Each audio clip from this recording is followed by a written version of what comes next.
देंगे। तो my dear students, एक बार फिर से आप सभी लोगों का मोस्ट वेलकम है आपके अपने इस यूट्यूब चैनल टारगेट बोर्ड में। तो प्यारे बच्चों, उम्मीद करते हैं कि आप लोग एकदम अच्छे से होंगे, मस्त होंगे, स्वस्थ होंगे, तंदुरुस्त होंगे और मन लगा करके पढ़ाई कर रहे होंगे। तो मेरे प्यारे शेरों और शेरनियों, जरा ध्यान से हमारी बातों को अगले 2 मिनट तक सुन लीजिएगा, क्योंकि आज का यह क्लास जो हम आपको करवाने वाले हैं यह आपके परीक्षा के दृष्टिकोण से कितना ज्यादा महत्वपूर्ण है यह आपको 2 मिनट में पता चल जाएगा। अगर आपको पता हो तो आपका विज्ञान का परीक्षा 80 नंबर का लिया जाता है। बोलेंगे कि सर 100 नंबर का। 100 नंबर में 20 नंबर आपका प्रैक्टिकल से स्कूल में ही मिल जाता है, बाकी 80 नंबर का परीक्षा विज्ञान का लिया जाता है। उस 80 नंबर में से 40 नंबर का सब्जेक्टिव और 40 नंबर का ऑब्जेक्टिव, इतना का ही एग्जाम लिया जाता है। हम यहां पर ऑब्जेक्टिव का बात नहीं करेंगे, फिलहाल अभी हम सिर्फ और सिर्फ सब्जेक्टिव का बात करेंगे। तो प्यारे बच्चों, आपको भली भांति पता है कि सब्जेक्टिव में जो 40 नंबर का एग्जाम लिया जाता है, अगर हम बोलें कि उसमें से 5 नंबर आज के इस वीडियो से आपका कंफर्म हो जाएगा। जो 40 नंबर का एग्जाम लिया जाता है उसमें से आज 5 नंबर आपका कंप्लीट करा देंगे। तो फिर आपको कैसा लगेगा? 5 नंबर, अगर ओवरऑल नंबर की बात किया जाए ना 500, चूंकि 5 सब्जेक्ट का एग्जाम होता है, ओवरऑल अगर नंबर का बात किया जाए तो 1% नंबर बढ़ जाता है। और 1% नंबर का वैल्यू उनसे जाकर के पूछिए जिनका 79% मैट्रिक में आता है, उनको लगता है कि 1% और बढ़ जाता तो 80% हो जाता। उनसे 1% नंबर का वैल्यू जाकर के आप पूछ सकते हैं। 5 नंबर का वैल्यू जाकर के उनसे पूछिए जिनका 295 नंबर आता है, लगता है कि अगर 5 नंबर और इसमें ऐड हो जाता तो हमारा भी फर्स्ट डिवीजन हो जाता। तो एक एक नंबर का महत्व बहुत ज्यादा होता है और हम तो यहां पर 5 नंबर कंप्लीट करवाने वाले हैं। यदि आप लोग इस 5 नंबर को अच्छे तरीके से कंप्लीट करना चाहते हैं तो इस वीडियो को पूरा देख लीजिएगा। भली भांति आपका 5 नंबर कंप्लीट हो जाएगा, क्योंकि इस वीडियो में हम आपको बताने वाले हैं, इस लाइव क्लास में बताने वाले हैं, अवतल दर्पण में दर्पण के सूत्र को सत्यापन किस तरीके से किया जाता है, एकदम स्टेप बाय स्टेप बताएंगे। आप लोग को पता है ना, 1/f बराबर 1/v प्लस 1/u, या फिर बोलते हैं 1/v प्लस 1/u बराबर 1/f। इस तरीके से हम लोग इस चीज को लिखते हैं और इसका सत्यापन कैसे किया जाता है, समझ गए ना? कैसे हम लोग इसका सत्यापन करते हैं, यह आपके परीक्षा में पूरे पूरे 5 नंबर का पूछा जाता है और आज हम इसी चीज को कंप्लीट करवाने वाले हैं। और आज हम सिर्फ अवतल दर्पण में बताएंगे, बाकी अगले क्लास में उत्तल दर्पण में, क्योंकि हमने सोचा चाहे तो हम एक दिन में अवतल और उत्तल दोनों कंप्लीट करा सकते हैं, लेकिन अगर दोनों का अलग अलग सेपरेट लाइव क्लास लिया जाए तो दोनों अलग अलग सेपरेट वीडियो बन जाएगा। बाद में जो बच्चे देखेंगे ना उनके लिए बहुत ही ज्यादा आसानी हो जाएगा। तो चलिए प्यारे बच्चों, फटाफट से आप लोग हमारे साथ जुड़ जाइए और जो बच्चे अभी तक इस क्लास में जुड़े नहीं है ना, उनके पास वीडियो को जरा शेयर कर दीजिए। आपके जितने सारे भी व्हाट्सएप ग्रुप हैं, आपके जितने सारे भी टेलीग्राम ग्रुप है, आपके जितने सारे भी दोस्त हैं जो मैट्रिक का परीक्षा देने वाले हैं, उनके पास इस वीडियो के लिंक को जरूर शेयर कर दीजिएगा। और जो बच्चे हमारे साथ रेगुलर जुड़े हुए हैं उनको अच्छे तरीके से पता होगा कि आप लोगों का जो पहले वाला बैच था, यानी कि जो 2023 में एग्जाम दिए, उनका टॉपर वेरिफिकेशन हो रहा था और हम 2 दिन से टॉपर वेरिफिकेशन में ही गए हुए थे। और जाहिर सी बात है कि अगर हम टॉपर वेरिफिकेशन की बात करते हैं, अगर हम टॉपर की बात करते हैं, टॉपर वेरिफिकेशन की बात करते हैं, तो टॉपर वेरिफिकेशन के लिए बच्चों टोटल 610 बच्चों को बुलाया गया था। थोड़ा सा एक अनुमान हम आपको देते हैं, बस थोड़ा सा ध्यान से सुन लीजिएगा। आप लोग को पता है ना, टोटल 15 से 16 लाख बच्चे मैट्रिक का एग्जाम देते हैं।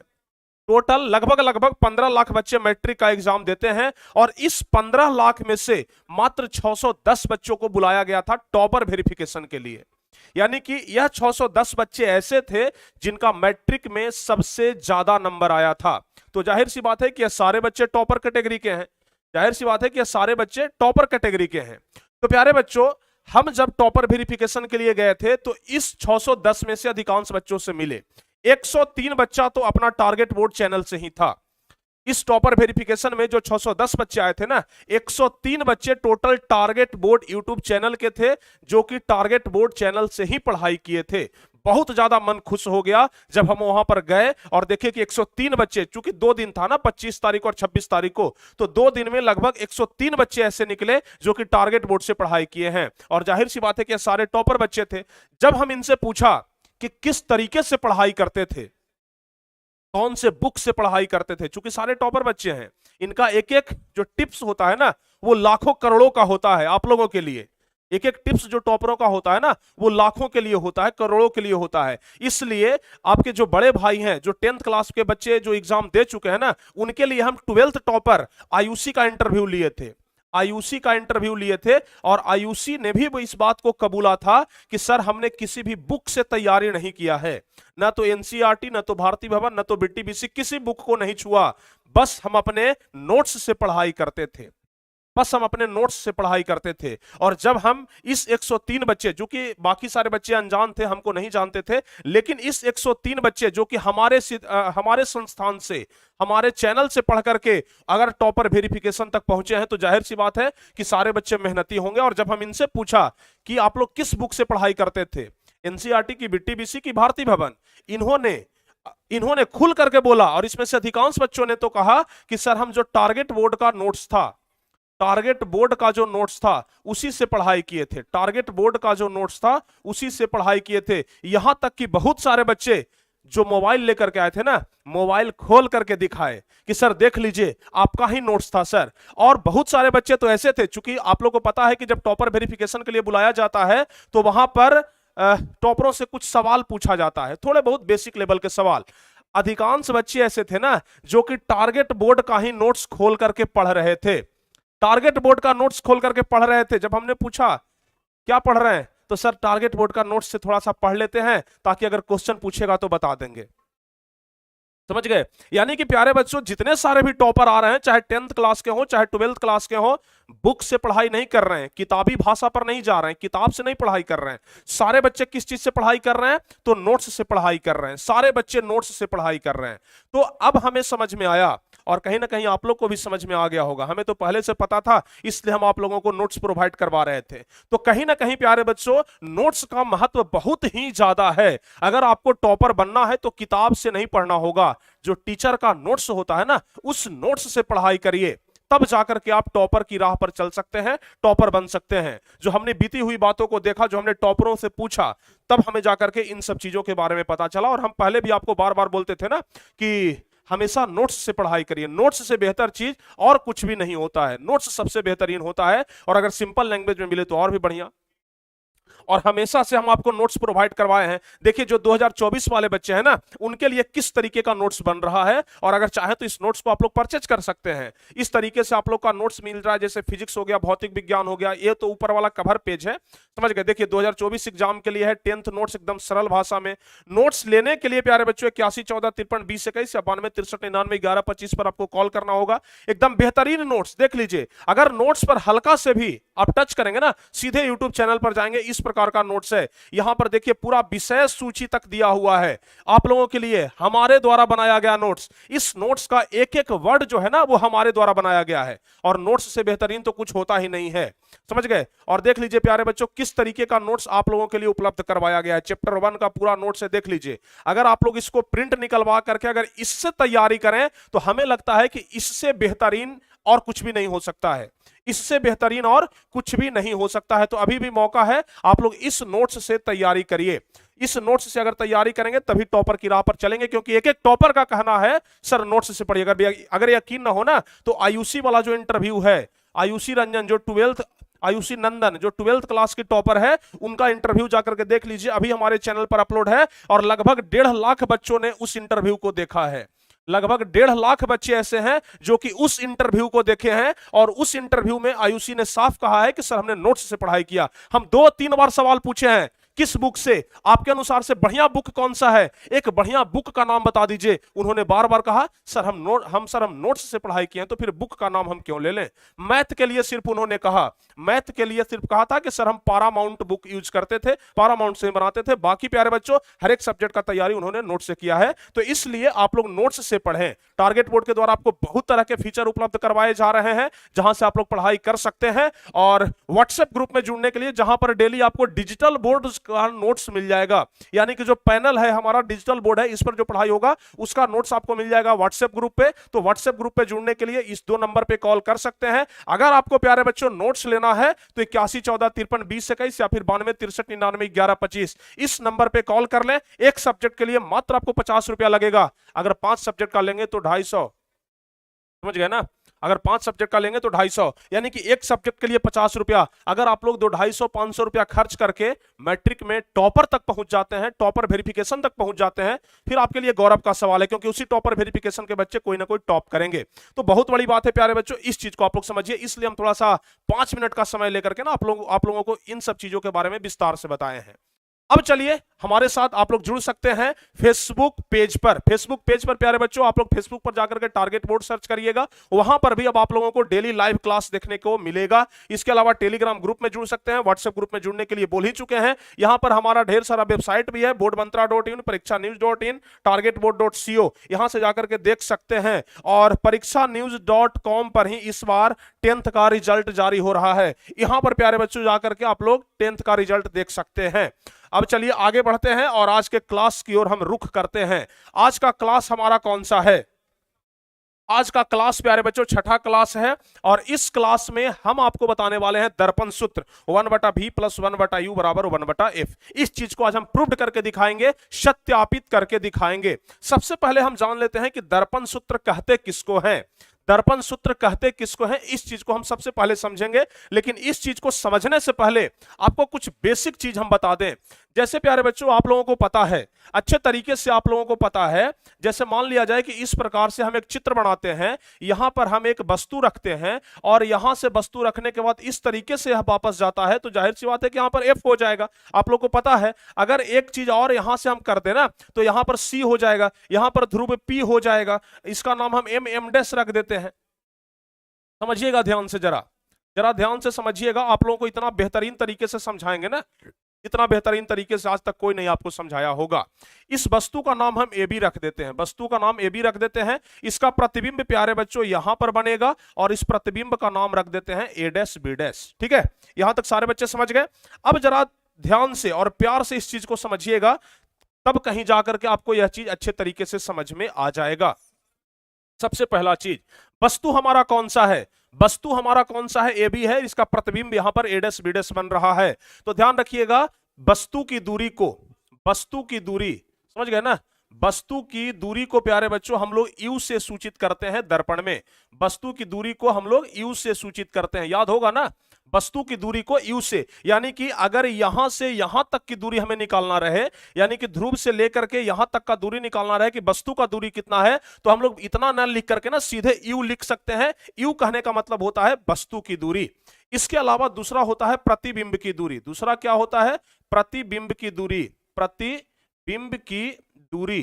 तो प्रतिबिंब की दूरी को हम लोग भी से सूचित करते हैं, प्रतिबिंब की दूरी को भी से। यानी कि यहां से यहां तक का दूरी अगर निकालना है तो हम आसानी से कह सकते हैं कि भी से सूचित करेंगे। इसके अलावा तीसरा होता है फोकस दूरी। तीसरा होता है फोकस दूरी। एकदम बेसिक से आपको बता रहा शुरू कर रहे हैं ताकि आप लोग समझ जाएं। और इसको एफ से सूचित करते हैं, इसको एफ से सूचित करते हैं। और दर्पण का सूत्र हमारा क्या कहता है? दर्पण का सूत्र कहता है 1/v + 1/u = 1/f। यानी कि वस्तु की दूरी, प्रतिबिंब की दूरी और फोकस दूरी के बीच जो संबंध स्थापित करे वही कहलाता है दर्पण सूत्र। समझ गए? हाँ, वाह, चलिए बहुत बढ़िया। तो प्यारे बच्चों ध्यान रखिएगा, वस्तु की दूरी, प्रतिबिंब की दूरी और फोकस दूरी, वस्तु की दूरी, प्रतिबिंब की दूरी और फोकस दूरी, यह तीनों में जो संबंध स्थापित करे ना, उसी को कहते हैं क्या? उसी को कहते हैं दर्पण सूत्र। इसी को हम लोग क्या कहते हैं? दर्पण सूत्र कहते हैं। समझ गए? इसी को हम लोग क्या कहते हैं? दर्पण सूत्र कहते हैं। तो प्रश्न यहां पर यही है कि दर्पण सूत्र किसे कहते हैं। तो भी हमारा क्या है? जल्दी से एक बार हमारे साथ रिपीट करिए। भी हमारा क्या है? प्रतिबिंब की दूरी। यू हमारा क्या है? वस्तु की दूरी। और एफ हमारा क्या है? फोकस दूरी। तो ध्यान से देखिएगा, वैसा सूत्र जो वस्तु की दूरी, ध्यान से समझिए, वस्तु की दूरी क्या कह रहा है? वैसा सूत्र जो वस्तु की दूरी, फोकस दूरी और प्रतिबिंब की दूरी के बीच संबंध बतलाता है, उसे ही हम लोग दर्पण सूत्र कहते हैं। तो दर्पण सूत्र मतलब तो आप लोग समझ गए कि दर्पण सूत्र कहते किसको हैं? जो वस्तु की दूरी, प्रतिबिंब की दूरी और फोकस दूरी में संबंध स्थापित करे, उसी को हम लोग क्या कहते हैं? दर्पण सूत्र कहते हैं। इसको सत्यापित कैसे किया जाता है, मुख्य चीज ये है प्यारे बच्चों। तो सत्यापित करने के लिए हम लोगों का क्वेश्चन रहेगा कि अवतल दर्पण में सिद्ध करें कि 1/v प्लस 1/u बराबर 1/f। इस चीज को सत्यापित करना है, और इस चीज को किस तरीके से सत्यापित किया जाता है, इस चीज को ही हम लोग इस क्लास में समझेंगे। और यह जो क्वेश्चन है ना, यह 5 नंबर का सीधे सीधे आपके परीक्षा में पूछा जाएगा। समझ गए? तो यहां से थोड़ा सा गंभीर हो जाइए, क्योंकि यहां से जो पॉइंट हम आपको समझाएंगे, जो पॉइंट हम आपको बताएंगे, शायद यह आपके लिए बहुत ही ज्यादा इंपॉर्टेंट होगा, बहुत ही ज्यादा इंपॉर्टेंट। तो प्यारे बच्चों जरा इस चीज को ध्यान से समझ लीजिए। पहले हम यहां पर फिगर बना देते हैं, बाकी चीजों को हम बाद में करेंगे। सबसे पहले हम क्या करते हैं ना कि फिगर बनाते हैं, और फिगर थोड़ा सा हमें बड़ा बनाना होगा।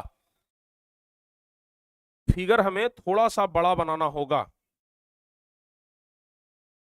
हाँ, फिगर को पहले फिगर किस तरीके से बनाएंगे, चूंकि अवतल दर्पण है ना, तो अवतल दर्पण है तो जाहिर सी बात है कि पहले हमें एक अवतल दर्पण का चित्र बनाना होगा। तो हम क्या किए, एक अवतल दर्पण का चित्र बना दिए। समझ गए ना? अवतल दर्पण बोलेंगे कि सर ऐसे थोड़े ना बनता है, इसके पीछे पहले इस चीज को लगाइए। चलिए भाई, इसके पीछे हम इस चीज को लगा दिए, यह हो गया हमारा अवतल दर्पण। अब तो मान लिए ना कि हाँ सर यह अवतल दर्पण है, अब तो सारे बच्चे मान लिए। चलिए, अब जब सारे बच्चे मान लिए हैं, हम इसका नाम धर देते हैं एम डैश। कोई दिक्कत यहां तक? यहां तक किसी को कोई दिक्कत? कोई दिक्कत नहीं है सर। चलिए भाई, अब यहां तक अगर किसी प्रकार का कोई दिक्कत नहीं है तो जरा ध्यान से समझ लीजिए। यहां पर प्यारे बच्चों, ये हम इसको अनंत मानते हैं। क्या मानते हैं? हम इसको अनंत मान लेते हैं। हम यहां पर अनंत मानते हैं। समझ गए ना? अनंत का कुछ साइन इस प्रकार से होता है। अब जरा ध्यान से समझिएगा, यहां पर कोई एक वस्तु रखा हुआ है, यहां पर कोई एक वस्तु रखा हुआ है। जब यहां से यह वस्तु का प्रकाश निकलता है, सीधा लगता है नहीं बन रहा है ना, सीधा लगता है कि नहीं बन रहा है, कोई बात नहीं, हम सीधा बनाएंगे। समझ गए ना? हम सीधा बनाएंगे। चलिए,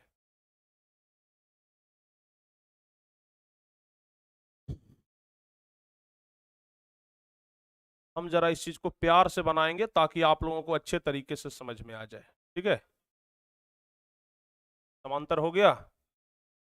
हो गया सर। चलिए, यह एक समांतर किरण हो गया। समझ गए ना? यह एक समांतर किरण हो गया। जब यहां से यह निकलेगा ना, जब यहां से यह निकलता है तो यहां से होकर के गुजर जाता है। समझ गए? जब यहां से निकलता है तो यहां से होकर के गुजरता है। उसके बाद एक किरण यहां से निकलेगा और सीधे यहां से होकर के गुजरेगा। समझ गए? देख लीजिए। अब प्यारे बच्चों, हमारा कहानी खत्म। समझ गए ना? ये अगर यहां तक समझ गए तो हमारा कहानी खत्म। एक किरण ऐसे चला गया और प्रवर्तन के बाद इस तरीके से मुड़ा। एक किरण सीधे यहां से ऐसे निकला और प्रवर्तन के बाद अपने ही पथ पर वापस लौट गया। ठीक है? ऐसे निकला और अपने ही पथ पर यह वापस लौट गया। समझ गए? इसका जो प्रतिबिंब बनेगा प्यारे बच्चों, यहां पर बनेगा। प्रतिबिंब जो बनेगा ना, वह बनेगा यहां पर। देख रहे हैं? प्रतिबिंब यहां पर बन गया। और अगर इसका नाम, वस्तु का नाम हम ए बी रख दें, वस्तु का नाम अगर हम ए बी रख दें, तो प्रतिबिंब का नाम हम रख देते हैं ए डैश बी डैश, ए डैश बी डैश। और पहली बार जब प्रधान अक्ष के समांतर प्रकाश की किरणें चलती है तो कहां से होकर के गुजरती है? फोकस से होकर के गुजरती है। यानी कि यहां पर हमारा फोकस होगा, यहां पर हमारा वक्रता केंद्र सी होगा, यहां पर प्यारे बच्चों ध्रुव पी हो जाएगा। समझ गए? यहां तक सारे बच्चे समझ गए? अच्छा, अब जरा एक चीज को ध्यान से समझिएगा। अब जरा एक चीज को ध्यान से समझिएगा। हम क्या करते हैं कि यहां पर, सॉरी, हम क्या करते हैं ना कि यहां पर एक लंब खींच देते हैं। कहिएगा सर ये लंब क्यों? सर अभी हम आपको समझाते हैं कि आखिर हम ये लंब क्यों खींच रहे हैं। समझ गए ना? हम प्यारे बच्चों क्या किए हैं कि यहां पर एक लंब खींच दिए। ठीक है? अब लंब इसलिए खींचे हैं क्योंकि यहां पर मान लिया जाए कि n कोई बिंदु है। समझ गए ना? अब जो देखिए प्यारे बच्चों, आप लोगों को समझाने के लिए बस एक्चुअल में यहां पर यह वाला जो बिंदु है ना, ध्यान से समझिएगा। अगर हम इस बिंदु का नाम s रख लें तो यह जो s बिंदु है ना, यह p बिंदु पर ही है। समझ गए? यह एस जो बिंदु है पी बिंदु पर है। लेकिन आप लोगों को समझाने के लिए ना थोड़ा सा हम अलग कर दिए हैं ताकि आप लोगों को बेहतरीन तरीके से समझ में आ जाए। बस चित्र हमारा कंप्लीट हो गया, इसके आगे अब कुछ नहीं करना है। यहां तक सारे बच्चों को समझ में अगर आ गया हो तो सारे बच्चे बोल दीजिए कि यस सर समझ में आ गया है सर। सारे बच्चे एक बार कमेंट बॉक्स में यस सर करके भर दीजिए। चलिए फटाफट से। हाँ जी, सारे बच्चे कमेंट बॉक्स में भर दीजिए। अब देखिए प्यारे बच्चों ध्यान से, अब हम यहां से क्या करते हैं ना कि बनाना शुरू करते हैं ताकि आप लोगों को समझ में आ जाए। चित्र आप लोग देख लिए। अब देखिए चित्र के अनुसार हमने यहां पर लिख दिया है, क्या लिखा है, माना कि एम एम डैश एक अवतल दर्पण है, माना कि एम एम डैश एक अवतल दर्पण है जिसका ध्रुव P है, ध्रुव यहां पर P है, तथा वक्रता केंद्र C है। वक्रता केंद्र क्या है, C है। वक्रता केंद्र और अनंत के बीच रखी एक वस्तु, वक्रता केंद्र और इधर अनंत है, तो वक्रता केंद्र और अनंत के बीच रखी एक वस्तु AB है, AB है, जिसका वास्तविक प्रतिबिंब, जिसका वास्तविक प्रतिबिंब वक्रता केंद्र और फोकस के बीच, वक्रता केंद्र और फोकस के बीच में इसका प्रतिबिंब बन रहा है A डैश B डैश, जैसा कि चित्र में दिखाया गया है, जैसा कि चित्र में हम क्या किए हैं, दिखा दिए हैं। समझ गए ना। चलिए अब यहां तक बच्चे अगर समझ गए हैं तो हम क्या करते हैं ना, अब जरा आगे बढ़ते हैं, इस प्रोसेस को थोड़ा सा आगे हम बढ़ाते हैं। और सबसे पहले प्यारे बच्चों हम चलते हैं दो त्रिभुज में। किस किस त्रिभुज में चलते हैं, त्रिभुज ABC में, यानी कि यह वाला जो त्रिभुज है इसमें चलते हैं, समझ गए ना। उसके अलावा जो यह वाला त्रिभुज है इसमें चलते हैं। हम क्या करते हैं ना कि इसको किस कलर से दर्शा दें ताकि आपको समझ में आ जाए, इस कलर से हम दर्शा देते हैं, समझ गए, इस कलर से हम दर्शाते हैं ताकि आप लोगों को अच्छे तरीके से समझ में आ जाए। एक त्रिभुज ये वाला हो गया और दूसरा त्रिभुज प्यारे बच्चों ये वाला हो गया। पहले हम इस त्रिभुज में क्या करेंगे, इस दो त्रिभुज में क्या करेंगे, प्रोसेस करेंगे। यह वाला त्रिभुज में और यह वाला जो छोटा सा त्रिभुज है ना, इस दो त्रिभुज में हम क्या करेंगे, प्रोसेस शुरू करेंगे। तो जब हम प्रोसेस शुरू करेंगे तो कौन सा त्रिभुज है, त्रिभुज ABC। तो हम यहां पर लिखना शुरू करेंगे। अब यहां पर लिखना शुरू करेंगे, ठीक है ना, लिख देंगे। अब क्या सीधे हम लिखते हैं ट्रायंगल ABC, या ट्रायंगल ABC और के लिए हम इस प्रकार का साइन यूज करेंगे, ट्रायंगल ABC और triangle A dash B dash C में, ट्रायंगल ABC और triangle A dash B dash C में। ध्यान से समझिएगा जरा, ट्रायंगल ABC और triangle A dash B dash C में, यानी कि यह वाला त्रिभुज और यह वाला त्रिभुज में। प्यारे बच्चों जरा ध्यान से देखिए तो यह वाला कोण और यह वाला कोण दोनों समकोण है क्या, यह वाला कोण भी 90 डिग्री का और यह वाला कोण भी 90 डिग्री का। अगर हम इस कोण को मान लें कोण 1 और इस कोण का हम नाम दे दें अगर कोण 2, तो प्यारे बच्चों कोण 1 बराबर कोण 2 होगा कि नहीं होगा, कोण 1 बराबर कोण 2 होगा कि नहीं होगा। तो हम लिखेंगे कोण 1 बराबर कोण 2। क्यों हुआ भाई, क्योंकि यह 90 डिग्री है, या फिर लिख सकते हैं कि समकोण है। समझ गए ना, हाँ क्यों हो गया, क्योंकि समकोण है। समझ गए ना, कोण 1 बराबर कोण 2, कोण 1 बराबर कोण 2 क्या है, समकोण है, इसलिए यह क्या है, बराबर है। अब जरा ध्यान से समझिएगा, अगर आपको पता हो तो एक रेखा है, अगर इसको कोई तिरछी रेखा काटती है तो यह वाला कोण और यह वाला कोण आपस में बराबर होते हैं, और इस कोण को हम लोग क्या कहते हैं, जल्दी से आप लोग जल्दी से आप लोग बताइए। यह वाला कोण और यह वाला कोण आपस में बराबर होते हैं, और इस कोण को हम लोग कहते हैं सम्मुख कोण। क्या कहते हैं, सम्मुख कोण कहते हैं। तो जरा ध्यान से देखिए तो यह एक रेखा है और इसको एक तिरछी रेखा काट रही है, तो यह वाला कोण और यह वाला कोण आपस में बराबर होगा कि नहीं होगा, बराबर होगा कि नहीं होगा, जाहिर सी बात है सर होगा। अगर होगा तो फिर हम इसका नाम रख देते हैं कोण 3 और इसका नाम रख देते हैं कोण 4। समझ गए ना। तो अब प्यारे बच्चों हम यहां से लिख सकते हैं कि कोण 3 बराबर कोण 4। यह कैसे बराबर हो गया, सम्मुख कोण से। लिखना जरूरी है, अपने मन से बराबर नहीं ना कर सकते हैं, तो सम्मुख कोण से यह क्या हो गया, बराबर हो गया। समझ गए, कोण 1 बराबर कोण 2 90 डिग्री है और कोण 3 बराबर कोण 4 क्या है, सम्मुख कोण है। तो बताइए, अब जरा मैथ की ओर हम बढ़ते हैं। आप लोग को पता है जब दो त्रिभुज का दो कोण आपस में बराबर हो जाए तो वो दोनों त्रिभुज क्या होते हैं आपस में, बताइए फटाफट से। जब दो त्रिभुज का दो कोण आपस में बराबर हो जाए तो वो त्रिभुज समरूप होते हैं कि नहीं होते हैं, बताइए। यानी कि प्यारे बच्चों हम एक एग्जांपल देते हैं। अगर मान लिया जाए कि यह एक त्रिभुज है और यह एक त्रिभुज है, इसका अगर दो कोण और इसका भी अगर दो कोण आपस में बराबर हो जाए तो वो दोनों त्रिभुज क्या कहलाएगा, समरूप त्रिभुज कहलाएगा, समरूप त्रिभुज कहलाएगा ना। तो इसका यह वाला कोण और इसका यह वाला कोण, इसका भी दो कोण और इसका भी दो कोण बराबर हो गया। यानी कि जो त्रिभुज ABC है और जो त्रिभुज A'-B'-C है, यह दोनों त्रिभुज आपस में समरूप है, यह तो कंफर्म हो गया। तो हम लोग लिखेंगे इसलिए इसलिए ट्रायंगल कौन एबीसी, ट्रायंगल एबीसी और ट्रायंगल एबीसी समरूप, समरूप का साइन कुछ इस प्रकार से होता है, समरूप त्रिभुज ए डैश बी डैश सी, ए डैश बी डैश सी। बताइए हो गया कि नहीं हो गया? यहां तक सारे बच्चे समझ गए? चलिए अगर आप लिखना चाहेंगे तो यहां पर ब्रैकेट में लिख दीजिएगा, समझ गए ना?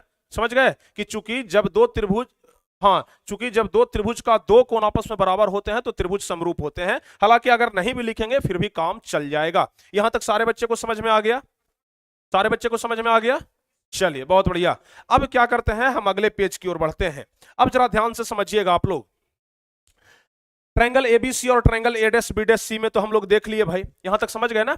अच्छा, अब जब दो त्रिभुज समरूप होते हैं तो उनके संगत भुजाओं का अनुपात बराबर होता है, आपको पता होगा। जब दो त्रिभुज समरूप होते हैं तो उनके संगत भुजाओं का अनुपात बराबर होते हैं। तो यहां पर आप लिख सकते हैं कि जब दो त्रिभुज समरूप होते हैं, यहां पर आप लोग लिख सकते हैं, समझ गए ना? लिख सकते हैं कि जब दो त्रिभुज समरूप होते हैं, समरूप होते हैं तो उनके संगत भुजाओं का अनुपात, तो उनके संगत भुजाओं का अनुपात, संगत भुजाओं का अनुपात बराबर होगा। समझ गए? बराबर होगा। यह सब मैथ का थ्योरम है, अगर आपको मैथ वाले टीचर जरूर पढ़ाए होंगे कि जब दो त्रिभुज समरूप होते हैं तो उनके संगत भुजाओं का अनुपात क्या होता है? बराबर होता है। इसको हम ऊपर लेकर के जाते हैं, समझ गए?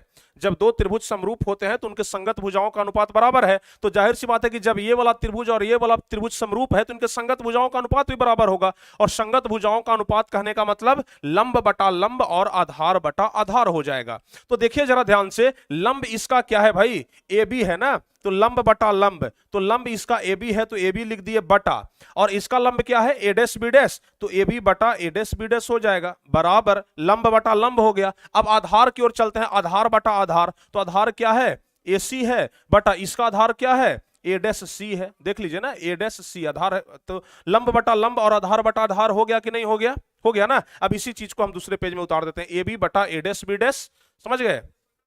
ए बी बटा ए डैश बी डैश बराबर बराबर क्या हो जाएगा? ए सी बटा ए डैश सी, ए सी बटा ए डैश सी। और इसको प्यारे बच्चों हम समीकरण 1 मान लेते हैं, इसको हम मिटा देते हैं, या समझाने के लिए सिर्फ था।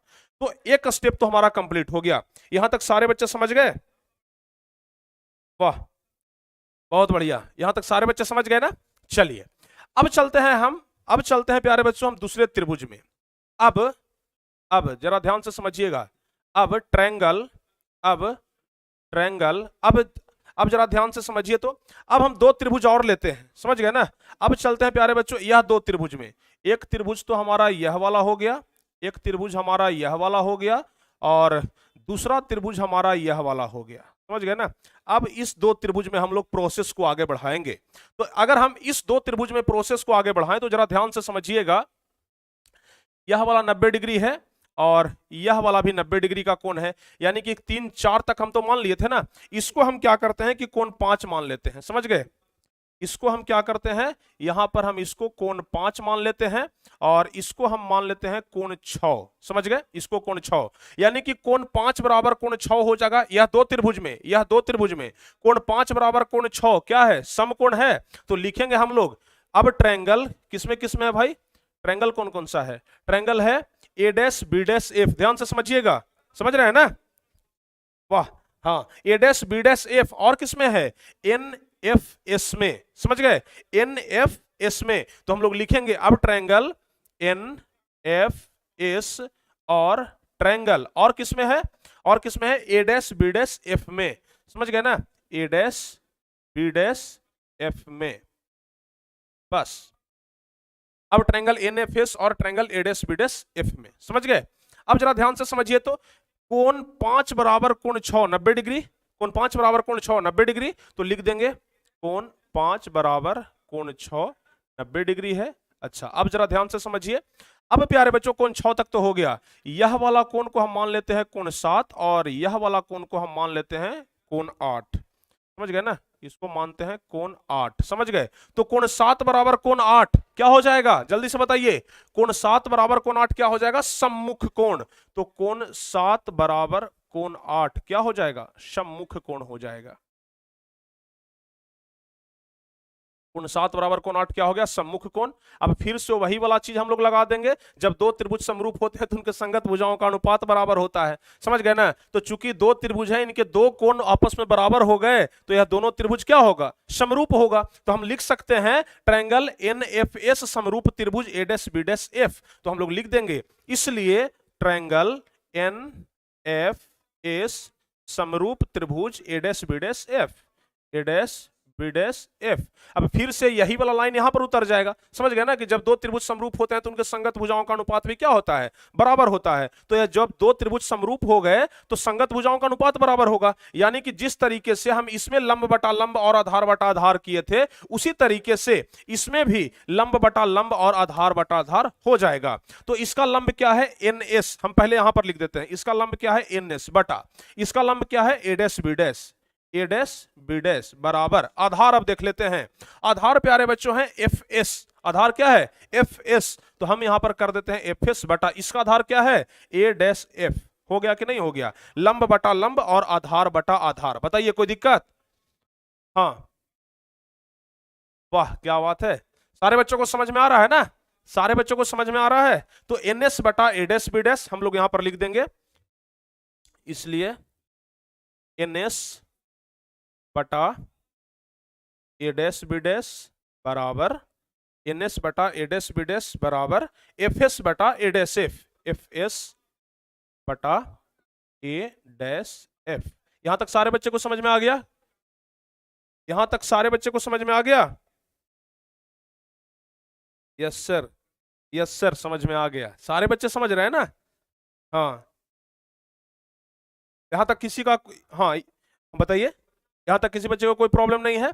चलिए अब प्यारे बच्चों यहां पर हम एक चीज लिखेंगे, हम आपको शुरुआत में क्या बताए थे, यह जो रेखा है, यह जो S बिंदु है ना, वास्तव में P बिंदु पर ही है, क्योंकि दर्पण का द्वारक छोटा है, इसलिए NS जो है वह यहां पर नहीं है बल्कि NP पर है। बल्कि आपको समझाने के लिए बस इतना आगे बढ़ा दिए हैं ताकि आप लोगों को समझ में अच्छे तरीके से आ जाए। तो हम लिखेंगे कि चूंकि दर्पण का द्वारक छोटा है, इसलिए NS NP पर होगा, समझ गए ना। चूंकि दर्पण का द्वारक छोटा है, लिखेंगे यहां पर हम लोग क्या लिखेंगे, चूंकि दर्पण का द्वारक छोटा है, लिखेंगे चूंकि दर्पण का द्वारक छोटा है, क्योंकि दर्पण का द्वारक छोटा है, इसलिए NS जो है वह कहां होगा, NP पर होगा, NS NP पर होगा, समझ गए ना। अब जरा प्यारे बच्चों ध्यान से देखिए, यह जो NS है कहां पर होगा, NP पर होगा, यानी कि यह जो परपेंडिकुलर, यह जो हम रेखा, यह जो हम लंब खींचे है ना, यह जो लंब है यह वास्तव में यहां पर नहीं है बल्कि यहां पर ही है। तो जाहिर सी बात है कि जब यह रेखा यहां ना होकर के यहां है, तो यह जो FS का दूरी है और PF का दूरी है दोनों बराबर होगा। चूंकि प्यारे बच्चों हम यहां पर दिखाने के लिए दिए हैं, आप इस चीज को समझिए, आप मुख्य रूप से ना इस चीज को समझिए कि यह जो FS का दूरी है, यहां से यहां तक का दूरी है, वास्तव में यहां से यहां तक का दूरी नहीं है बल्कि यहां से यहां तक का दूरी है, समझ गए ना। तो हम लिख सकते हैं कि FS बराबर PF, लिखेंगे कि नहीं लिखेंगे, FS बराबर PF, यानी कि FS का दूरी और PF का दूरी दोनों क्या है, आपस में बराबर है। तो हम यहां से लिखेंगे, समझ गए, यहां से हम इसको घेर देते हैं, समझ गए ना, हाँ यहां से हम घेर देते हैं, लिखेंगे, समझ गए, NS NP पर होगा, इसलिए जरा ध्यान से समझिएगा, इसलिए NS बराबर PF कैसे हो गया जी, NS बराबर PF कैसे हो गया, सॉरी FS बराबर PF होगा, सॉरी FS बराबर PF, FS बराबर PF, FS बराबर PF हो जाएगा। बताइए FS बराबर PF होगा कि नहीं होगा, यस सर, समझ रहे हैं सर, हाँ समझ रहे हैं ना, चलिए, कोई दिक्कत तो नहीं है। चूंकि प्यारे बच्चों हम बार बार कह रहे हैं कि यह वाला जो रेखा है ना एक्चुअल में ध्रुव पर है, पी पर है। समझाने के लिए बस आपको आगे किए थे, अगर समझाने के लिए नहीं करते तो फिर कहते कि सर ये 90 डिग्री का थोड़े है, सर ये तो घुमा हुआ है। इसलिए चूंकि आपको यह देखने में 90 डिग्री का लगे, इसलिए हम यह सिर्फ एक रेखा खींच दिए थे। बाकी और कोई हमारा ऐसा उद्देश्य नहीं था इस रेखा खींचने का, सिर्फ आपको समझाने के लिए। तो जाहिर सी बात है कि एफ का दूरी और पीएफ का दूरी आपस में बराबर होगा, हम यहां पर कर दिए। अब चलिए प्यारे बच्चों इस चीज को हम मिटा देते हैं, यह कोई काम का चीज नहीं है, बस समझाने के लिए था। इसको हम लोग क्या करते हैं ना, हाँ समीकरण 2 इसी को मान लें, नहीं समीकरण 2 इसको नहीं मानते, आगे थोड़ा सा और आगे बढ़ते हैं। अब जरा ध्यान से समझिए, तो हम इस चीज को फिर से वहां पर लिखते हैं, एनएस बटा ए डैश बी डैश, एनएस बटा ए डैश बी डैश बराबर, अब क्या है एफएस है ना, जरा ध्यान से समझिए। तो एफएस के जगह पर हम लोग पीएफ लिख सकते हैं कि नहीं लिख सकते हैं, बताइए। इस एफएस के जगह पर पीएफ लिख सकते हैं ना, क्योंकि एफएस बराबर पीएफ है। तो अब हम क्या करते हैं कि इस एफएस के जगह पर पीएफ लिखते हैं, तो यहां पर क्या हो जाएगा, पीएफ बटा ए डैश एफ, ए डैश एफ, यहां पर ब्रैकेट में कर सकते हैं, चूंकि एफएस बराबर पीएफ, चूंकि एफएस बराबर पीएफ, यह सब छोटा छोटा चीज है ना जिसके वजह से नंबर मिलता है, नंबर कटता नहीं है। बहुत सारे बच्चे क्या करते हैं कि एफएस के जगह पर पीएफ कर दिए, लेकिन ब्रैकेट में कारण नहीं दिखाए कि किस कारण से हम किए, कारण उनको दिखा देना है, चूंकि एफएस बराबर पीएफ। यहां तक सारे बच्चे समझ गए। अब जरा प्यारे बच्चों ध्यान से समझिएगा हमारी बातों को, हम क्या बोलने जा रहे हैं। यह जो एनएस का ऊंचाई है वहीं एबी का भी ऊंचाई होगा, ध्यान से समझिएगा। जो ऊंचाई हमारा एनएस का है वहीं ऊंचाई एबी का भी होगा, चूंकि रेखा दोनों समांतर है, यह रेखा भी और यह रेखा भी प्रधान अक्ष के समांतर, यह किरण आ रहा था ना, तो दोनों आपस में समांतर है। तो यह जितना बड़ा होगा उतना ही बड़ा यह होगा, यानी कि एनएस बराबर बीए होगा, समझ गए ना। एनएस बराबर बीए या फिर एबी हम लोग लिख सकते हैं ना, लिख सकते हैं कि नहीं, एन एस बराबर ए बी लिख सकते हैं, चूंकि दोनों आपस में क्या है, बराबर है। तो अब जरा ध्यान से समझिएगा, एन एस के जगह पर यहां पर एन एस जो है ना बराबर में ए बी है, तो हम प्यारे बच्चों एन एस के जगह पर ए बी लिख सकते हैं बड़े आराम से। तो एन एस के जगह पर हम क्या करते हैं, अब ए बी लिख देते हैं, एन एस के जगह पर ए बी लिख सकते हैं बटा ए डैश बी डैश, ए डैश बी डैश बराबर पी एफ बटा ए डैश एफ। अब यह कैसे हो गया भाई, एनएस की जगह पर हम ए बी कैसे लिख दिए, तो लिखेंगे चूंकि एनएस बराबर ए बी है इसलिए हम कर दिए, समझ गए ना। चूंकि एनएस बराबर ए बी है इसलिए हम यहां पर ए बी कर दिए। अब प्यारे बच्चों इस चीज को हम समीकरण 2 मानते हैं। समीकरण 1 हमारा यहां पर था, समीकरण 2 हमारा यहां पर हुआ। अब हम दोनों को मिला देते हैं, लिखेंगे क्या लिखेंगे, समीकरण 1 और 2 से, समीकरण 1 और 2 से, ध्यान से समझिएगा, समीकरण 1 और 2 से। अब इसका एलएचएस देखिए, ए बी बटा ए डैश बी डैश। आप लोग के मन में एक सवाल तो जरूर आ रहा होगा ना कि सर आखिर इतना चेंज क्यों किए, एनएस था तो क्या प्रॉब्लम हो रहा था आपको, ऐसा क्या चूल मचा हुआ था कि एनएस के जगह पर आप ए बी कर दिए। तो इसका जवाब है कि एनएस के जगह पर ए बी हम इसलिए किए ताकि समीकरण 1 का जो एलएचएस है वह समीकरण 2 का एलएचएस के बराबर हो जाए, समझ गए ना।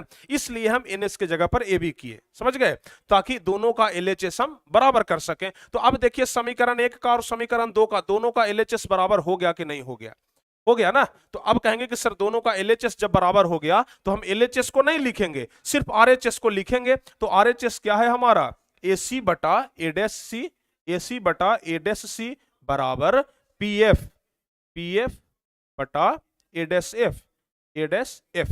देखिए जरा बताइए ध्यान से, अब कहीं कोई दिक्कत, समझ गए ना। AC बटा ए डैश सी बराबर पीएफ बटा ए डैश एफ। जल्दी से कमेंट करिए, कोई दिक्कत है, कोई दिक्कत नहीं है सर। चलिए अब हम प्यारे बच्चों क्या करते हैं ना कि अब हम क्या करते हैं, आगे बढ़ते हैं थोड़ा सा। AC बटा ए डैश सी बराबर PC बटा ए डैश एफ, यहां तक हमारा कंप्लीट हुआ है, यहां तक हमारा क्या हुआ है, कंप्लीट हुआ है। अब ऐसा थोड़ा सा हम कर लेते हैं ना कि चिन्ह परिपाटी तो आप लोग समझते होंगे, चिन्ह परिपाटी तो आप लोग भली भांति समझते होंगे।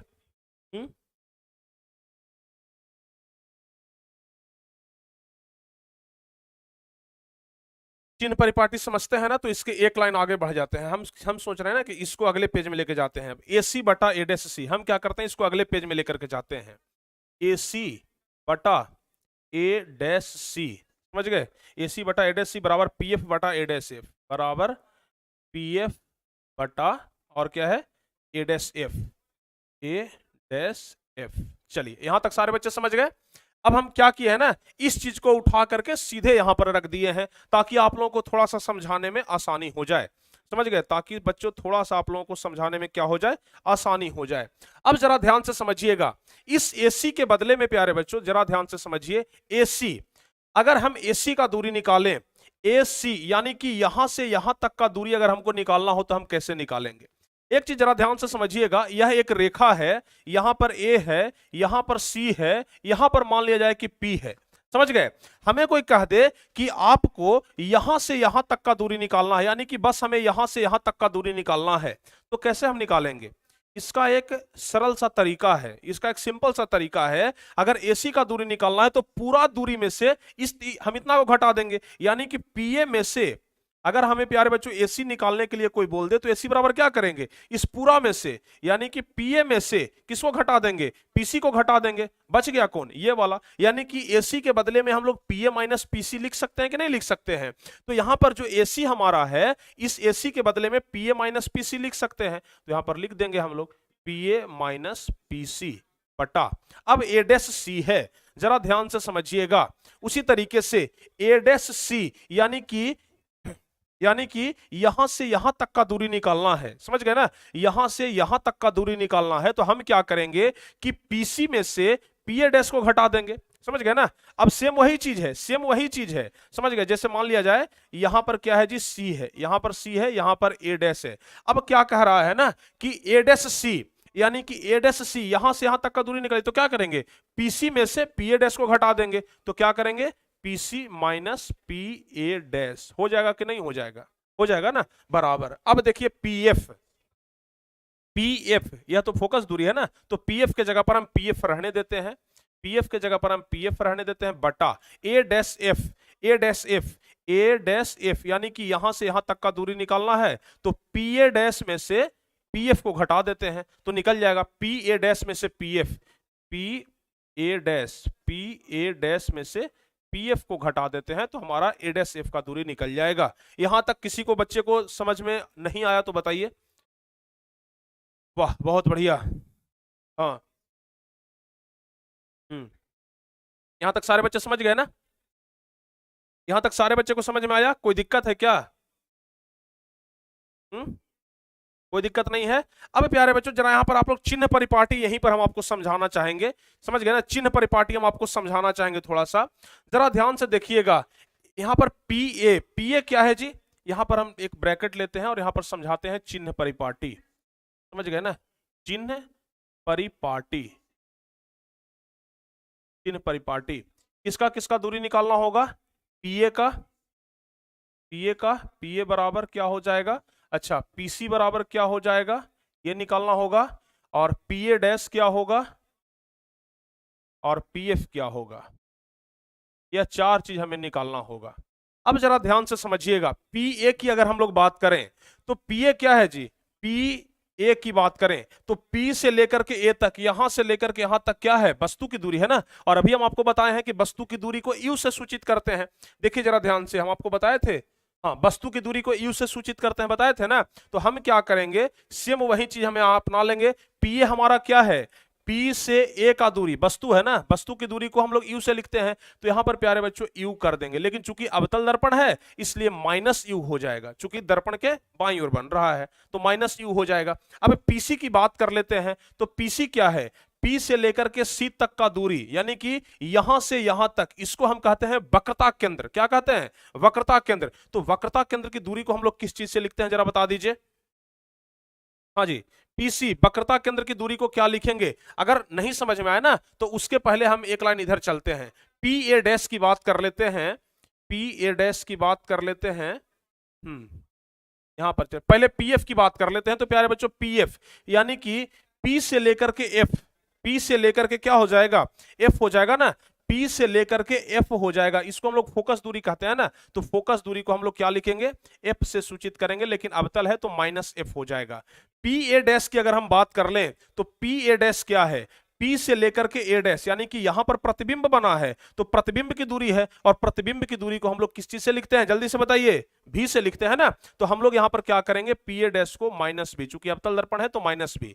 अब PC की बात करते हैं, यानी कि यहां से लेकर के यहां तक देखिए तो जरा, PF का दुगना होता है ना, PF का दुगना होता है, आपको बताए थे ना, F बराबर R/2, इसलिए R बराबर क्या होता है, 2F होता है। तो R का वैल्यू क्या हो जाएगा, 2F। R क्या है जी, रेडियस, सेंटर, यहां पर हो गया तो 2F होता है ना, R बराबर 2F। तो क्या हो जाएगा यहां पर क्या हो जाएगा, PC का दूरी, तो PC का दूरी क्या होगा, फोकस दूरी का दुगना दूरी है, यानी कि 2F हो जाएगा, 2F हो जाएगा, लेकिन यह क्या हो जाएगा, माइनस में हो जाएगा। यहां तक सारे बच्चे को समझ में आ गया।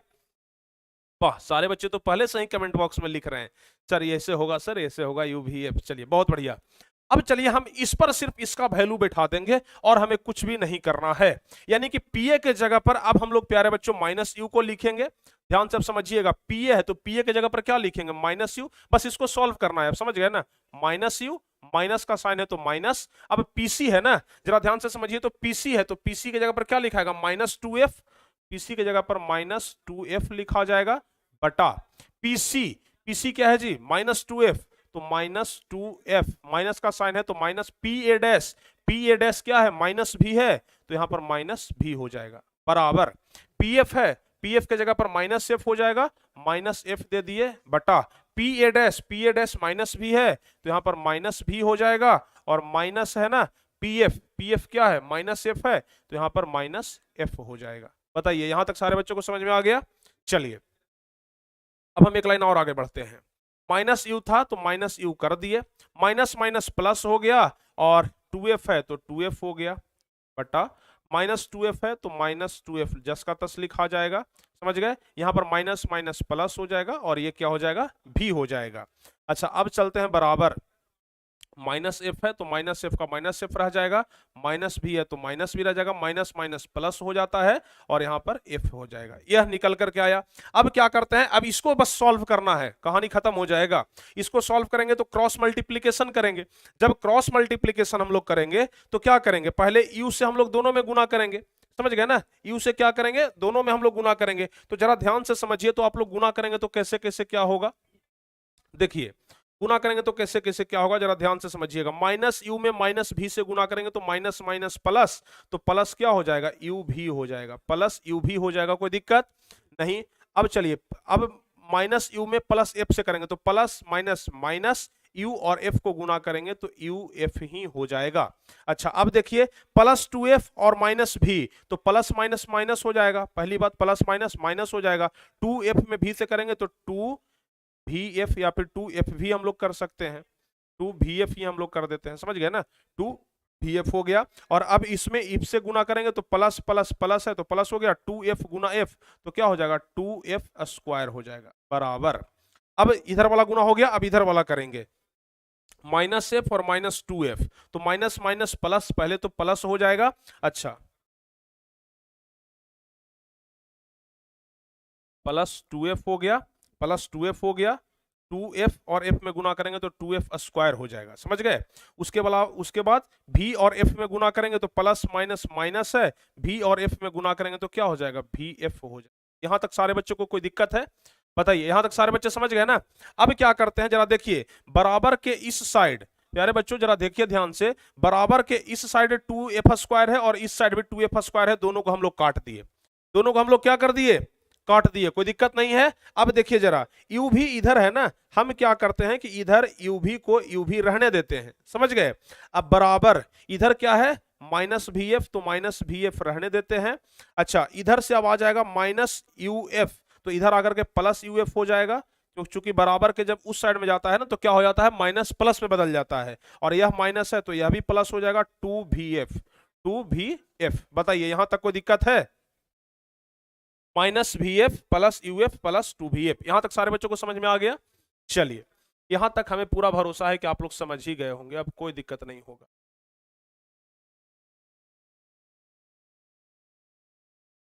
अब जरा ध्यान से समझिएगा, हम क्या करते हैं कि दोनों तरफ प्यारे बच्चों, यहां तक जब हमारा निकल करके आ गया तो अब थोड़ा सा एक लाइन और बढ़ जाते हैं, UV बराबर -VF, और यहां पर है +2VF, यानी कि 2 VF में से एक VF जाएगा तो क्या बच जाएगा, सिर्फ VF बच जाएगा, प्लस में UF। बताइए कोई दिक्कत, यानी कि यहां पर -VF था, +2VF था, इसमें से एक घट गया तो VF बच गया, प्लस में UF बच गया। अब यहां तक जब हमारा कंप्लीट हो गया तो अब हम यहां पर एक लाइन लिखेंगे कि दोनों तरफ, एक चीज यहां पर आपको एक्स्ट्रा से जोड़ना होगा, एक चीज बस, क्या लिखेंगे, दोनों तरफ UVF से भाग देने पर, UVF से भाग देने पर, ऐसे ही 5 नंबर आपको नहीं मिलता है, समझ गए ना, इसके लिए बहुत मेहनत करना पड़ता है। समझ में आ रहा है कि 5 नंबर का क्या वैल्यू होता है, 5 नंबर कितना इंपॉर्टेंट होता है, यहां तक समझ गए, दोनों तरफ UVF से भाग देने पर। चलिए बीच से हम इसको डिवाइड करते हैं। अब देखिए इसमें दोनों तरफ भाग देना है तो हम इसको यहां पर उतार देते हैं, UV है ना, UV है तो UV उतार देते हैं, बराबर VF है तो VF उतार देते हैं, प्लस UF है तो प्लस में UF उतार देते हैं। अब जरा देखिए हम क्या लिखे हैं कि दोनों तरफ UVF से भाग देने पर, हम दोनों तरफ UVF से भाग देंगे, यानी कि इधर भी UVF से भाग देंगे, इधर भी UVF से भाग देंगे और इधर भी UV और F से भाग देंगे। हो गया, हो गया ना। अब जो कटता है बाबू उसको जरा काट दीजिए, समझ गए ना, जो कटता है ना उसको काट दीजिए, क्योंकि जो कट रहा है उसको कटने दीजिए।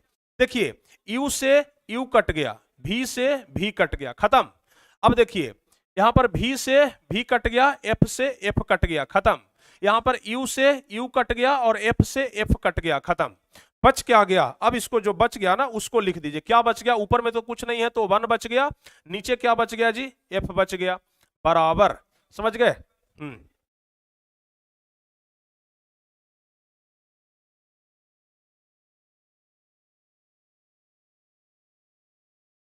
देखिए ऊपर में कुछ नहीं बचा तो 1 बच गया, नीचे में F बच गया। अब ऊपर में कुछ नहीं बचा तो 1 बच गया, नीचे में क्या बच गया, U बच गया, प्लस में ऊपर में कुछ नहीं बचा तो क्या बच गया, 1 बच गया, और नीचे में क्या बच गया, V बच गया। देखिए तो क्या यही प्रूव करना था हमको ना, देख लीजिए जरा, देख लीजिए तो जरा, प्रूव हमको यही करना था ना। हाँ जरा देख करके बताइए जरा हमको जल्दी से, हाँ जल्दी से बताइए, क्या वही प्रूव करना था ना हमें। चलिए अब सारे बच्चों को समझ में आया कि क्या प्रूव करना था और क्या हम लोग प्रूव कर रहे थे, समझ गए। तो प्यारे बच्चों इतना लंबा चौड़ा प्रोसेस है तब जाकर के कहीं यह प्रूफ होता है, इतना लंबा चौड़ा प्रोसेस है ना तब जाकर के कहीं यह प्रूफ होता है। अब आप लोग को हम प्रोसेस बाय प्रोसेस दिखा देते हैं थोड़ा सा, कि अभी तक हम जो कुछ भी किए हैं ना वो किस तरीके से किए हैं। 3 स्लाइड में जाकर के हमारा यह कंप्लीट हुआ। सबसे पहला चीज यहां पर देखिए, एकदम 5 मिनट में हम आपको पूरा बता देते हैं क्या क्या हम किए हैं। सबसे पहला आप लोग को चित्र बनाना है जिसमें एक किरण एकदम प्रधान अक्ष के समांतर जाएगा, फोकस से होकर के गुजरेगा, एक किरण वक्रता केंद्र से होते हुए जाएगा और सीधे उसी माध्यम में वापस लौटेगा। क्योंकि हम आपको जब बता रहे थे किरण आरेख खींचने के लिए तो बताए थे कि जब प्रधान अक्ष के समांतर जाता है तो फोकस से गुजरता है और जब वक्रता केंद्र से होते जाता है तो अपने ही माध्यम में वापस लौट जाता है। समझ गए। तो यहां तक हमारा हो गया। वस्तु ए बी है, उसका प्रतिबिंब जहां पर कटान बिंदु है ना वहीं पर बन गया ए डैश बी डैश। समझ गए ना। यहां पर एक लंब खींच दिए हैं बस चीजों को समझने के लिए। लिखेंगे जो भी हम लोग चित्र बनाए हैं ना उसके बारे में पहले हम लोगों को लिख देना होगा, लिखना जरूरी है, लिखिएगा नहीं तो नंबर कट जाएगा। लिखेंगे माना कि एम एम डैश एक अवतल दर्पण है जिसका ध्रुव पी तथा वक्रता केंद्र सी है। वक्रता केंद्र और अनंत के बीच रखी एक वस्तु ए बी है जिसका वास्तविक प्रतिबिंब वक्रता केंद्र और फोकस के बीच ए डैश बी डैश बनता है जैसा कि चित्र में दिखाया गया है। यानी कि जो भी चित्र में है एम एम डैश एक अवतल दर्पण, ध्रुव पी है, वक्रता केंद्र सी है और फोकस दूरी एफ है। ए बी एक वस्तु है जिसका प्रतिबिंब, ए बी एक वस्तु है जो वक्रता केंद्र और अनंत के बीच में रखा हुआ है जिसका प्रतिबिंब फोकस और वक्रता केंद्र के बीच में ए डैश बी डैश बनता है। सेम इसी चीज को हम यहां पर लिख दिए हैं।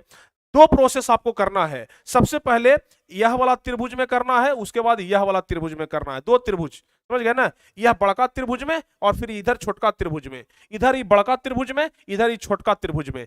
2 बार प्रोसेस करना है। तो पहले हम लोग इस 2 त्रिभुज में कर लेते हैं। 2 त्रिभुज में करने का सिंपल तरीका है भाई, 2 त्रिभुज को पहले हमें समरूप सिद्ध करना है। तो समरूप करने के लिए यहां पर 90 डिग्री है, यहां पर 90 डिग्री है, कोण 1 बराबर कोण 2, हम इसको कोण 1 मान लिए, कोण 2 मान लिए, तो कोण 1 बराबर कोण 2 90 डिग्री। और इधर कोण 3 और कोण 4 क्या है, सम्मुख कोण है। तो 2 कोण हमारा क्या हो गया, बराबर हो गया। जब 2 कोण बराबर हो गया तो 2 त्रिभुज समरूप होगा। और जब 2 त्रिभुज समरूप होगा तो लिख देंगे कि त्रिभुज एबीसी समरूप त्रिभुज ए डैश बी डैश सी। समझ गए ना। उसी तरीके से आपको पता है कि जब दो त्रिभुज समरूप होते हैं तो संगत भुजाओं का अनुपात भी बराबर होता है, यानी कि लंब बटा लंब और आधार बटा आधार। दो त्रिभुज समरूप होते हैं तो उनके संगत भुजाओं का अनुपात क्या होता है, बराबर होता है। तो लंब बटा लंब और आधार बटा आधार कर दिए, इसको समीकरण 1 मान लिए। फिर दूसरा प्रोसेस क्या करना है, इधर ई बड़का त्रिभुज में, इधर ई छोटका त्रिभुज में। तो बड़का त्रिभुज में इस कोण को हम कोण 5 मान लिए, इस कोण को कोण 6 मान लिए। तो कोण 5 बराबर कोण 6 क्या हो गया, 90 डिग्री हो गया।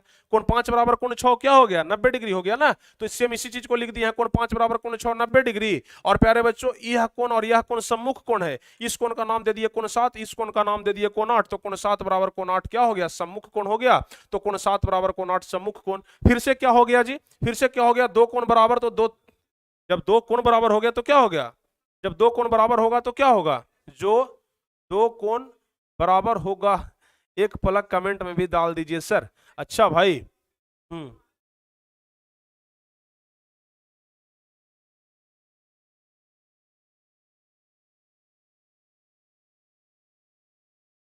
आप उधर दर्पण सिद्ध कर रहे हैं और इधर सब लोग लेंस सूत्र कर रहा है। अरे भाई, लेंस सूत्र अगले चैप्टर में है, लेंस सूत्र इस चैप्टर में नहीं है। लेंस सूत्र अगले चैप्टर में है, समझ गए ना। इसमें दर्पण के बारे में हमें पढ़ना है, समझ गए। तो क्या हो गया, अब यह दो त्रिभुज भी समरूप हो गया। जब दो त्रिभुज समरूप हो गया तो संगत भुजाओं का अनुपात बराबर। तो इसका लंब और यह लंब, तो लंब बटा लंब और आधार बटा आधार कर दिए। सेम यही चीज कर दिए है, लंब बटा लंब और आधार बटा आधार कर दिए। हाँ, समझ गए ना। अब क्या है जी, यह वाला जो लंब है ना, आपको दर्शाने के लिए, आपको सिर्फ दिखाने के लिए, समझाने के लिए दिया गया था। वास्तव में यह पी पर है, यानी कि ध्रुव पर है, यानी कि एफ एस बराबर पी एफ हो जाएगा। बस इस चीज को समझना है, समझ गए ना। तो एफ एस बराबर पी एफ। अब जाहिर सी बात है कि एफ एस बराबर पी एफ हो जाएगा, तो इस एफ एस के जगह पर हम यहाँ पर पी एफ सिद्ध कर दिए। और उसके अलावा एन एस के जगह पर ए बी कहां से आ गया, आपको पता है कि जितना बड़ा यह वाला है उतना ही बड़ा यह वाला है, यानी कि एन एस जितना बड़ा है उतना बड़ा ए बी है, यानी कि एन एस बराबर ए बी लिख सकते हैं। तो इसलिए प्यारे बच्चों, यहां पर एन एस के जगह पर हम क्या कर दिए, ए बी कर दिए, चूंकि एन एस बराबर ए बी। इसको समीकरण 2 मान लिए। क्यों हम यहां पर एन एस के जगह ए बी किए, चूंकि हम समीकरण 1 का जो एलएचएस है उसको बराबर कर सके, समझ गए ना। तो अब जब दोनों का एलएचएस बराबर हो गया तो समीकरण 1 और 2 से लिखेंगे सिर्फ एसी बटा ए डैश सी, एसी बटा ए डैश सी बराबर पीएफ बटा ए डैश एफ, यह चीज लिख दिए। अब दोनों को हमें हल कर देना है, बस सॉल्यूशन यहीं पर है, समझ गए ना। यह चीज निकल करके आ गया। अब AC क्या है, ए डैश सी क्या है, कैसे इसका दूरी निकालते हैं, आपको सब कुछ समझा दिए। अगर हमें AC निकालना है, यानी कि यहां से यहां तक का दूरी, तो पूरा में से और इसको हम घटा देंगे तो निकल जाएगा हमारा। इस चीज को समझा दिए हैं, समझ गए ना। तो अब क्या करना है कि इस चीज को हमें समझ करके लिख लेना है, चित्र देख देख करके। AC बराबर PA माइनस PC। कहिएगा सर PA माइनस PC कहां से आ गया, तो चूंकि हमको AC का दूरी यहां से यहां तक का दूरी निकालना था ना, तो पूरा दूरी में से इतना हम घटा दिए, बच गया इतना। इस प्रकार से करके हमको निकाल लेना है। उसके बाद हम क्या करेंगे, अगर हमको ए डैश सी निकालना है, ए डैश सी निकालना है, यहां से यहां तक का दूरी निकालना है, तो यह पूरा में से इतना घटा दिए तो इतना बच गया। इस तरीके से करके यहां पर हमें निकाल लेना है, समझ गए ना, यहां पर निकाल लेना है। बाकी चिन्ह परिपाटी से आपको पता है कि वस्तु की दूरी को U से, प्रतिबिंब की दूरी को V से, फोकस दूरी को F से, फोकस का दुगना दूरी है तो -2F से, चूंकि अवतल दर्पण है तो सब माइनस होगा। और बस इस चीज को हमें यहां पर रख देना है और रख करके इसको सॉल्व कर देना है। जब सॉल्व करेंगे तो यहां पर आकर के हम अटक जाएंगे। यहां पर जब हम अटकेंगे तो अपना मन से दोनों तरफ UVF से भाग दे देंगे। यह चीज अपना मन से करना है, यह चीज अपना मन से करना है, ताकि हम चीजों को काट छांट सके, समझ गए ना। तो जब यहां पर आकर के अटकेंगे तो दोनों तरफ UVF से भाग देंगे, और जब हम UVF से भाग देंगे तो 1/F 1/U और 1/V प्राप्त होगा। चूंकि UVF से भाग देंगे तो जो कटने वाला होगा उसको जब काट देंगे तो बच जाएगा हमारा ये, और ये हमारा क्या हो गया, प्रूव्ड हो गया, समझ गए। वाह, बताइए। दर्पण सूत्र सर बहुत बढ़िया से प्रूव्ड करना सीख गए, सीखिएगा क्यों नहीं। सिखाने वाला जब लाजवाब हो ना तो जरूर सीख जाते हैं लोग। अब हम देखिए, एक ही क्लास में अगर दो दो चीज सिखा देते, अवतल दर्पण में भी और उत्तल दर्पण में भी, तो शायद आपको नहीं समझ में आता। इसलिए हम इस चीज को अलग कर दिए, और बाकी जो उत्तल दर्पण है उसको हम अगले क्लास में अलग करके आपको पढ़ाएंगे, ठीक है। हाँ, यहां तक सारे बच्चे समझ गए ना। एक बार अगर सारे बच्चे समझ गए हो तो सारे बच्चे एक बार कमेंट बॉक्स में लिख दीजिए कि यस सर समझ चुके हैं। सारे बच्चे यस सर समझ चुके हैं, एक बार सारे बच्चे कमेंट बॉक्स में लिख दीजिए कि हाँ सर हम समझ गए हैं, क्योंकि हम लोगों को पता चल जाए। हाँ, चलिए।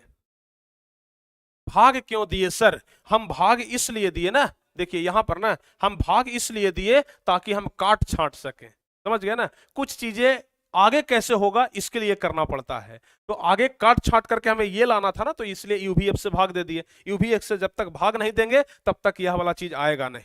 समझ गए। सारे बच्चे yes sir yes sir yes sir लिख रहे हैं, बहुत बढ़िया। तो उम्मीद करते हैं कि अब आप लोग सब कुछ समझ चुके हैं। तो कुल मिलाकर के प्यारे बच्चों, अब हम चीजों को मानते हैं कि अब क्लियर हो गया होगा। तो आज के लिए बस इतना ही। अब अगले क्लास में हम आपको उत्तल दर्पण में सिद्ध करके बताएंगे 1/v + 1/u = 1/f। समझ गए ना।